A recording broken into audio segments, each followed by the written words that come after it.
See, the problem with you is you rarely exercise your self-discipline muscle. You just go with the flow. No backbone whatsoever.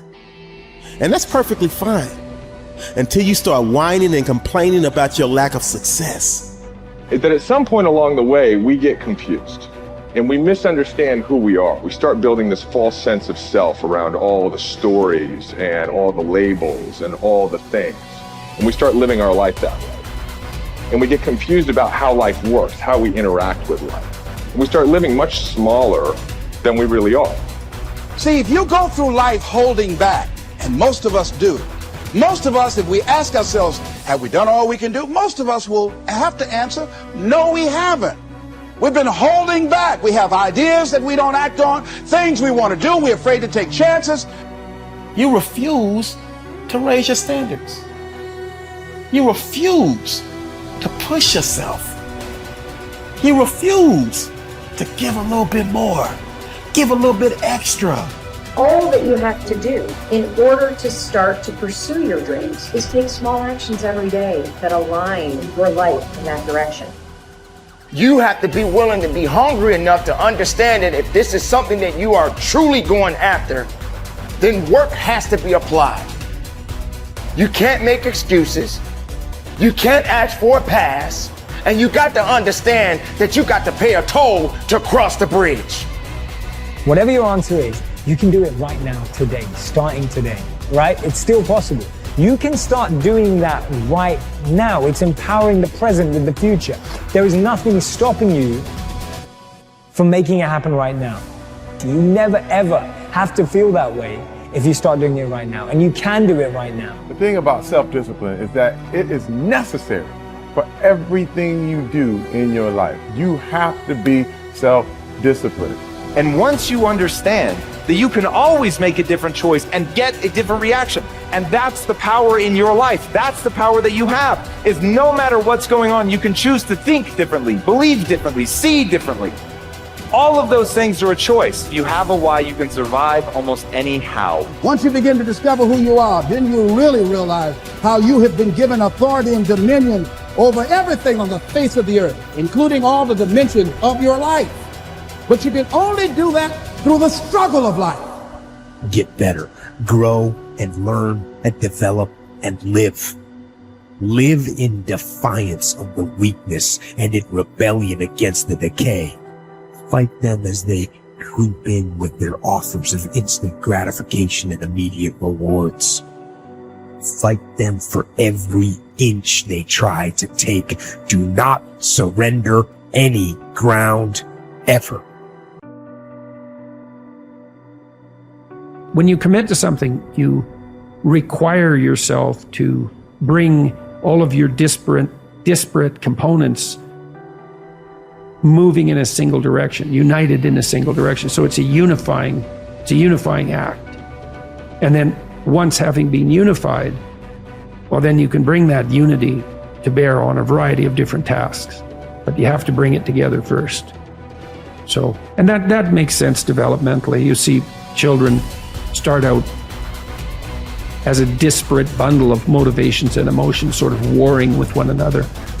And then they can integrate that into single games that they can play with themselves. And then they integrate that with games they start to play with other people. And all of that is integration. It's not subjugation, it's not repression. Not if it's a good game, it's integration. You want to get integrated because then you have all the horses that are pulling your chariot pulling in the same direction. And you're much more likely to get to where you want to go then, and also much more likely to specify a good place to go. So that's that's something else conservatives have to teach young people, which is, well, get yourself disciplined. Well, why? Well, not so you're a slave, but so that you could be a master. To use a terminology that you're not supposed to use anymore. But, this is in relationship to yourself, not to others. So, yeah, and to begin with, you have to accept an external master because you just don't have the wisdom to do that for yourself, or the ability or the opportunity often. Everybody knows this. They feel bad when they decide they're going to get themselves in good shape and go to the gym, and lasts like 3 attempts, yeah. And then no one's happy about the fact that they quit. And they berate themselves for it. And we know that we need to go through a disciplinary process. We need to subjugate ourselves to a disciplinary process. That's part of the problem with the constant harping about the, oppressive patriarchy. But you need a disciplinary process. So, well, that's just oppression and slavery. It's like, no, it's not. No more than a game is.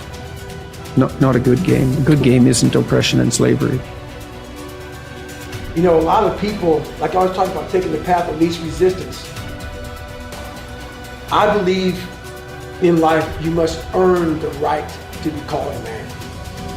And a lot of people do not think the way I do, and that's fine. I'm not asking you to be David Goggins. Trust me, it's a hard road to hoe. It's not fun. Like it. It's not fun all the time. But the thing about it is, you have to look, I looked at my hardships as challenges. Once I got over the pity party, because I went through that phase. Of course. I'm a normal human being. But I realized that got me exactly where I was at, even worse. As I looked at those challenges, the way most people do, woe is me. Why the fuck can't I get a break? Why? I wish I was better. I wish my parents were better. I wish I had a better education. I wish this, I wish that. They have all these wish sandwiches. I started realizing, how can I figure out how it can work for me? So the one thing we don't do is when we're in that dark place is a great learning environment. If you can sit back in a dark place and find quiet to just think, there's so much power in your failures, in your suffering.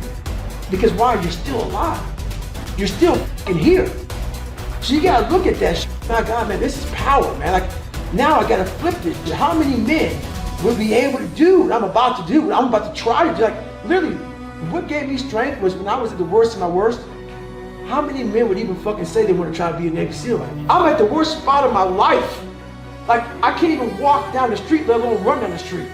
And I'm gonna now call a recruiter up and try to be a SEAL. There's a lot of power in that. But people don't see it that way. They see, man, that's stupid. I had this voice in the back of my head that I kept on running from. I was afraid of water. I was afraid of dealing with things that made me feel unaccepted. I didn't accept myself. So I kept on going towards things that I felt good. Let me go this way, but something kept on saying, fuck you, you have it, man. You got it, man, but you're gonna have to fail a lot, but you have it.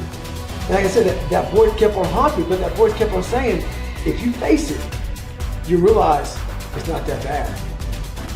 Persistence is self-discipline in action. Your ability to persist in the face of all setbacks and temporary failures is essential to success in life. Napoleon Hill said, persistence is to the character of man as carbon is to steel. The primary reason for success is persistence, and likewise the primary reason for failure is lack of persistence, quitting too soon. There is a direct link between self-discipline and self-esteem. Each time you discipline yourself to do what you should do when you should do it, whether you feel like it or not, your self-esteem increases. This, why there is direct relationship between self-esteem and persistence. Each time you persist and force yourself to continue on, even when you feel like quitting, your self-esteem goes up. Each act of self-discipline strengthens every other act of self-discipline. Every act of persistence strengthens every other act of persistence. When you discipline yourself to persist over and over, you like and respect yourself more and more. You become stronger and more confident. Eventually, you become unstoppable. Persistence is its own reward. Every time you force yourself to persist on a task, whether it is large or small, you feel happier and better about yourself. When you go the extra mile and do more than you are paid for, or more than is expected, your self-esteem goes up. You feel more powerful and in greater control of your life. In your career, when you go the extra mile, you put yourself on the side of the angels. The primary difference between winners and losers in life is simple. Winners never quit, and quitters never win.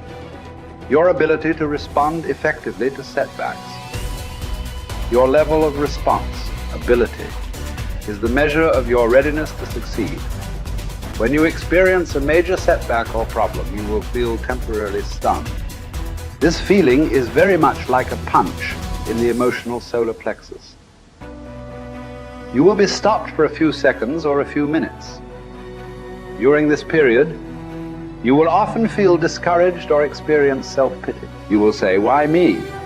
However, it is not how far you fall that counts, but rather how high you bounce. Your aim is to bounce back as quickly as possible. Resilience in the face of unexpected reversals is vital to long-term success. Remember the warrior's creed. I will lay me down to bleed a while and then rise and fight again. Don't be surprised, shocked, or set back when things go wrong. Your best laid plans will often fall apart. Instead, expect disappointments and setbacks as a part of life. Take a deep breath, pick up the pieces, and continue onward